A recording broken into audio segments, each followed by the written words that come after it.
Annie Haas was op pad na haar ouma Heila se huisie toe. Sy het baie ver aan die ander kant van die bos gewoon. Daardie oggend was sy baie benoud toe die nare ou Gamaliel gemmerkat haar wou opeet. Hoppety, verbeel jou, my te wil opeet. Daardie kat het nog nooit met Annie Haas te doen gekry nie. Maar ek moet sê, as dit nie vir Monica stink muisehond was nie, sou ek nooit daardie oorlamse gemmerkat op sy plek kon sit nie. Hoppety. Sê Hannie, en voel somme weer of haar botteltjie stinkmuis ontsproei nog veilig in haar rugsakkie is. Hannie kan voel, dit gaan 'n warm dag wees in die groot bos. Sy draf tot by 'n groot koelteboom wat soos 'n groot sambreel lyk en gaan sit op die groen gras onder die boom. Hoppety, net so bietjie sit voordat ek weer aanstaltes maak. Hannie haal die waterbotteltjie uit haar sak, maar toe sy die botteltjie oopmaak, sien sy die water is op. Haar botteltjie is heeltemal leeg. Hoppety, nou wat gaan ek nou doen? Ek moet daar by die rivier my botteltjie vol water gemaak het. Sê Hannie Haas en kyk rond of daar nie dalk 'n bietjie water iewers in 'n poelietjie staan nie. Waarna is jy op soek, mooiste? Hoor Hannie skielike stem agter haar.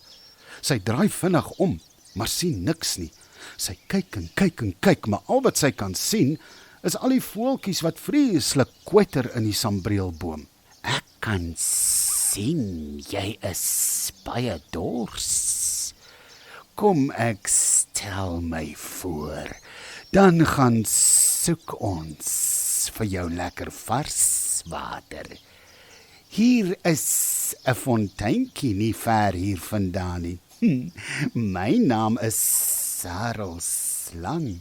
Aangename kennis, sê Sarel en seil op sy maag tot voor Hannie. Hoppety, aangename kennis, Sarel. My naam is Annie Haas en ek is op pad na my ouma Heila Haas se huisie daar ver aan die kant die Towerberg. Sê Hannie en steek haar hand uit om Sarel se hand te skud. Maar toe sien sy Sarel het nie arms of bene nie. Hoppety hop.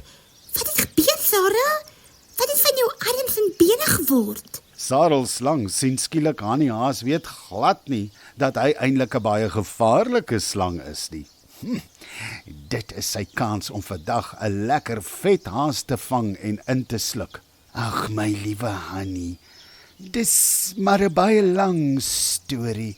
Ek sal jou nog eendag vertel, maar kom, jy is dors. Kom ek neem jou na daardie lieflike fonteintjie toe, sodat jy darm net kan water drink. Ek het self nog nie vandag nat of droog oor my lippe gehad nie. Kom jou dierbare, soetste, mooiste haasie, sê Sarel Slang en begin voor Hannie Haas uitseil. Volg my net, Hannie, ons is nou daar. Hoppety, ek is so bly ek het op jou afgekom, Sarel. En jy is so gaaf en het sulke mooi maniere. Dankie dat jy my so mooi help, Hoppety. Sê Hannie en wip liggies al agter Sarel Slang aan. Net toe Hannie en Sarel by die sambreelboom wegstap, hoor Hannie weer hoe die voëls in die boom hard kwetter. Hoppety, hoe gaan die voëls so te kere, Sarel? Het hulle nie dalk iets gevaarlik gesien nie? Vra Hannie en gaan staan stil. Sy kyk oral om haar rond, maar sien niks vreemds nie. Ek sien niks. Ag my liefste vriendin, die voëls is so bly om jou te sien, dat hulle nie kan ophou om so mooi te sing nie. Jy weet ons sien nie baie diere aan hierdie kant van die groot bos nie, sê Sarel Slang sluw. Maar kom, kyk net waar sit die sonnetjie al en jy wil seker nog verder stap na jou ouma toe. Hoppety, ek moet, maar as ek nie water het nie, kan ek nie ver kom nie. Net toe sien hulle die fonteintjie waaruit die heerlikste koel vars water uitborrel. Kyk nou net, sê Sarel tevrede. Ag liefste en mooiste Hannie, mag ek jou asseblief 'n groot guns vra? Hoppety, natuurlik Hoppety. Jy het vir my dan na die fonteintjie toe gebring. Wat kan ek vir jou doen? Vra Hanni vriendelik. Sy's daarom nou so lus vir die water, sy kan nie meer wag nie. Kom so bietjie nader en dan tel jy my mooi op en sit my om jou nek. Dan sal ek nie in die water val nie, sê Sarelslang. Hoppetie, hoekom wil jy dit doen, Sarah? Vra Hanni Haas en staan so 'n bietjie weg. Net toe kom Tinkie aangevlieg en sien hoe Sarelslang probeer om vir Hanni Haas met 'n slap riem te vang. Hanni, staan terug, Roep Tinkie. jy moenie vir ou Sarelslang vertrou nie, hy wil jou vang en opeet. Net toe Tinkie dit sê, skiet Sarelslang soos 'n pyl uit 'n boog, reg op arme Hanni Haas af en rol homself om haar beentjies op. Moenie dink jy gaan sommer net wegkom nie, jou dom haas, sê Sarelslang en pik na Hanni. Hoppetie, hop. Ek het gedink jy is te vriendelik om waar te wees. Sê Hanni en probeer met haar een hand die botteltjie stinkmuis ontsprooi uit haar rugsak haal.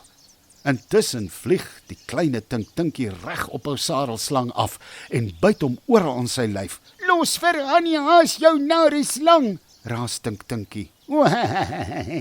Jy kill my, jou klein niks sê. Lag Sarelslang terwyl Tinkie hom byt. Hy lag en lag so dat hy sommer van Hanni se bene afval en op die gras langs die fonteintjie beland. Intussen kry Hanni Haas die botteltjie met die sproei in die hande en draai die doppie vinnig af.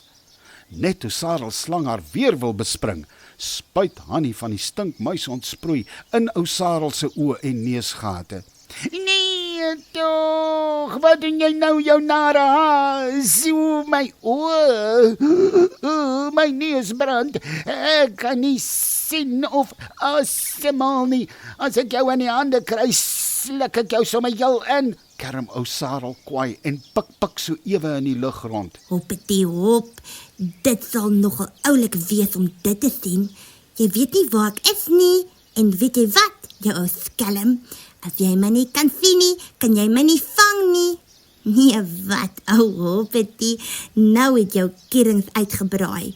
Jy sal my nooit weer om die bos kan lei nie. Sê Hanni en buk by die fonteintjie om haar waterbotteltjie lekker vol te maak met die soet fonteinwater. Toe haar botteltjie vol is, bære sy dit na haar rugsak, saam met haar botteltjie stinkmuis ontsproei. Sy buk af by die fonteintjie en drink haar versadig aan die heerlike water. Hoppetie, hop. Ek dink dit was eers genoeg opwinding vir die dag. Nou moet ek weer aanstaltes maak. Dankie dat jy my lewe gered het, Tinkie. Jy bly maar 'n ware vriend, sê Hanni Haas. En daar trek sy weer op haar pad na ouma Heila Haas se huisie ver in die groot bos.